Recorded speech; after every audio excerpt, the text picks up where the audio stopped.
शहबाज शरीफ सरकार और पाकिस्तान के सुरक्षा तंत्र के खिलाफ शांतिपूर्ण प्रदर्शन कर रहे हजारों लोगों पर कथित तौर पर बल प्रयोग, गोलीबारी और आंसू गैस का इस्तेमाल किए जाने के आरोप लगे हैं।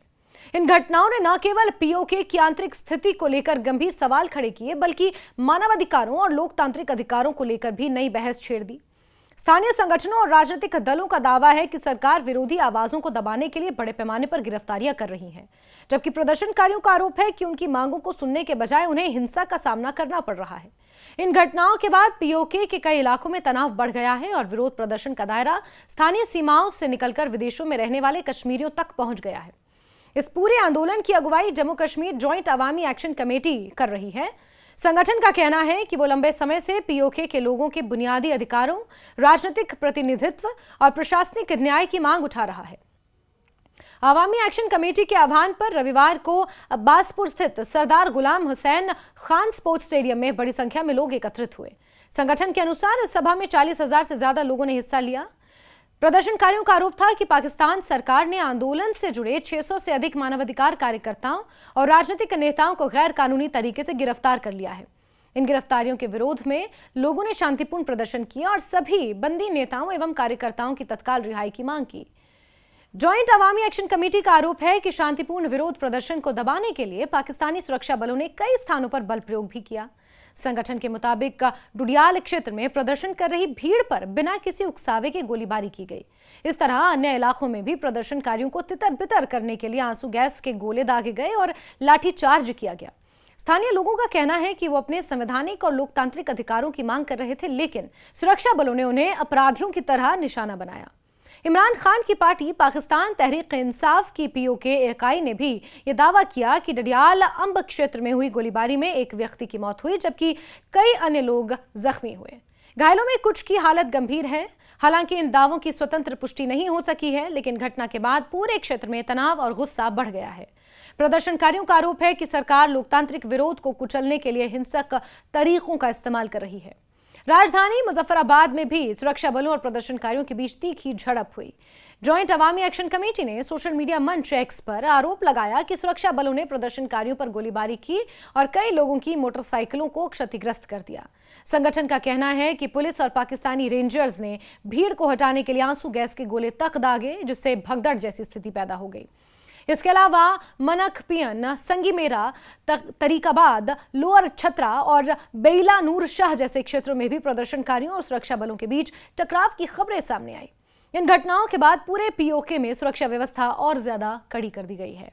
ये पहली बार नहीं है जब पीओके में इस तरह का टकराव हुआ हो। इससे पहले भी सरकार और प्रदर्शनकारियों के बीच कई बार संघर्ष हो चुका है। पिछले महीने भी पाकिस्तान पुलिस की कार्रवाई में कम से कम 30 प्रदर्शनकारियों के मारे जाने और 200 से ज्यादा लोगों के घायल होने का दावा किया गया था। उस घटना के बाद भी स्थानीय संगठनों ने सरकार पर अत्यधिक बल प्रयोग का आरोप लगाया था। लगातार हो रही ऐसी घटनाओं ने पीओके में सरकार के प्रति लोगों के असंतोष को और ज्यादा बढ़ा दिया। वर्तमान विवाद की एक बड़ी वजह विधानसभा की 12 आरक्षित सीटों को लेकर पैदा हुआ राजनीतिक विवाद भी बताया जा रहा है। जेएसी का आरोप है कि इन सीटों के मुद्दे पर सरकार पारदर्शी और लोकतांत्रिक प्रक्रिया अपनाने के बजाय अपने राजनीतिक हितों के अनुसार फैसले ले रही है। संगठन का कहना है कि जनता की राजनीतिक भागीदारी और प्रतिनिधित्व सुनिश्चित करने के बजाय विरोध करने वालों को गिरफ्तार किया जा रहा है। यही कारण है कि आंदोलन धीरे धीरे व्यापक जन समर्थन हासिल करता गया और अब ये केवल राजनीतिक दलों तक सीमित न रहकर आम नागरिकों का आंदोलन बन चुका है। इन विरोध प्रदर्शनों के दौरान कुछ ऐसे वीडियो भी सोशल मीडिया पर वायरल हुए जिन्होंने व्यापक चर्चा पैदा की। एक वायरल वीडियो में जॉइंट अवामी एक्शन कमेटी के सदस्य सरदार अमन खान लोगों को संबोधित करते दिखाई दिए। उन्होंने मेंढर, पुंछ, राजौरी और डोडा जैसे भारतीय क्षेत्रों में रहने वाले लोगों से अपील की कि पीओके में राशन और दवाओं की कमी है और उन्हें मानवीय सहायता की जरूरत है। उन्होंने कहा कि आम लोग कठिन परिस्थितियों का सामना कर रहे हैं और उन्हें हर संभव सहयोग की जरूरत है। वीडियो में उन्होंने पाकिस्तान के नियंत्रण से मुक्ति की इच्छा भी व्यक्त की और नियंत्रण रेखा को समाप्त करने की बात कही। साथ ही भारतीय नागरिकों से समर्थन की अपील करते हुए कहा कि वो अपने अधिकारों और बेहतर भविष्य के लिए संघर्ष कर रहे हैं। बीते दिनों पीओके में कुछ इस तरह के आंदोलन भी देखे गए, कुछ इस तरह के जुलूस देखे गए जिसमें ये नारे लगाए गए कि पीओके पाकिस्तान का हिस्सा नहीं है। हालांकि ऐसे बयानों को लेकर अलग अलग राजनीतिक दृष्टिकोण सामने आए हैं, लेकिन इतना साफ है कि पीओके के कुछ वर्गों में पाकिस्तान सरकार के प्रति असंतोष है। स्थानीय संगठनों का कहना है कि वहां आर्थिक समस्याएं, बेरोजगारी, महंगाई, सीमित राजनीतिक अधिकार और प्रशासनिक उपेक्षा ने लोगों की नाराजगी को और ज्यादा गहरा कर दिया है। यही कारण है कि विरोध प्रदर्शन अब केवल किसी एक मुद्दे तक सीमित नहीं रहे, बल्कि व्यापक राजनीतिक और सामाजिक असंतोष का रूप ले चुके हैं। पाकिस्तान ऑक्यूपाइड कश्मीर में जारी घटनाओं का असर अंतर्राष्ट्रीय स्तर पर भी देखने को मिला है। विदेशों में रहने वाले कश्मीरी समुदाय ने विभिन्न देशों में प्रदर्शन आयोजित कर पाकिस्तान सरकार की नीतियों का विरोध किया। न्यूजीलैंड के ऑकलैंड शहर में कश्मीरी समूहों ने प्रदर्शन कर ज्वाइंट अवामी एक्शन कमेटी की कोर कमेटी के सदस्य शौकत नवाज मीर सहित गिरफ्तार सभी राजनीतिक कार्यकर्ताओं की तत्काल रिहाई की मांग की। प्रदर्शनकारियों ने कहा कि शांतिपूर्ण राजनीतिक गतिविधियों में शामिल लोगों को जेल भेजना लोकतांत्रिक मूल्यों के खिलाफ है और उन्हें बिना शर्त रिहा किया जाना चाहिए। ब्रिटेन की राजधानी लंदन में भी हजारों लोगों ने लंदन कश्मीर मिलियन मार्च में हिस्सा लिया। ये मार्च संसद चौक से शुरू होकर पाकिस्तानी उच्चायोग तक निकाला गया। प्रदर्शनकारियों ने पीओके में कथित मानवाधिकार उल्लंघनों के खिलाफ नारे लगाए और गिरफ्तार राजनीतिक नेताओं और कार्यकर्ताओं की रिहाई की मांग की। इस दौरान लोगों ने ज्वाइंट अवामी एक्शन कमेटी प्रमुख शौकत नवाज मीर और अन्य नेताओं की गिरफ्तारी की कड़ी आलोचना भी की। मार्च में शामिल लोगों ने कहा कि राजनीतिक मतभेदों का समाधान बातचीत और लोकतांत्रिक प्रक्रिया से होना चाहिए, न कि बल प्रयोग और गिरफ्तारियों के माध्यम से। यदि प्रदर्शन हिंसक नहीं है तो उन्हें बलपूर्वक दबाने के बजाय संवाद और संवैधानिक तरीकों से समाधान तलाशा जाना चाहिए। पाक ऑक्यूपाइड कश्मीर की हालिया घटनाओं ने इस मुद्दे को फिर से केंद्र में ला दिया है। स्थानीय संगठनों का आरोप है कि प्रशासन विरोध की आवाजों को राष्ट्रीय सुरक्षा का मुद्दा बनाकर कठोर कार्रवाई कर रहा है, जबकि सरकार समर्थक पक्ष का तर्क है कि कानून व्यवस्था बनाए रखना उनकी जिम्मेदारी है। ऐसे मसलों में निष्पक्ष जांच और पारदर्शी तथ्यों का सामने आना जरूरी है।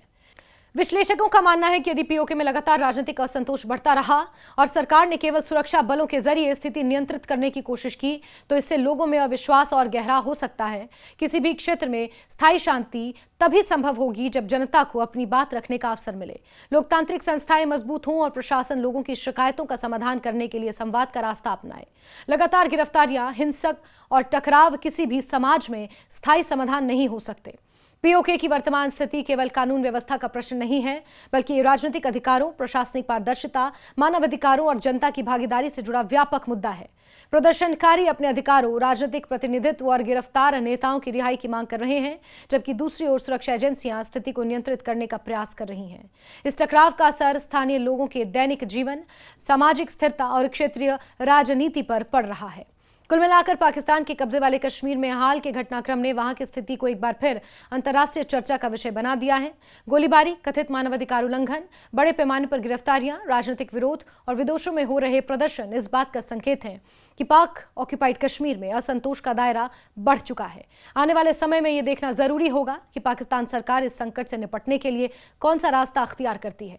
यदि संवाद और पारदर्शिता और लोकतांत्रिक प्रक्रिया को प्राथमिकता दी जाती है तो तनाव कम हो सकता है, लेकिन यदि टकराव और बल प्रयोग का सिलसिला यूं ही जारी रहा तो क्षेत्र में अस्थिरता और गहराने की आशंका लगातार बनी रहेगी।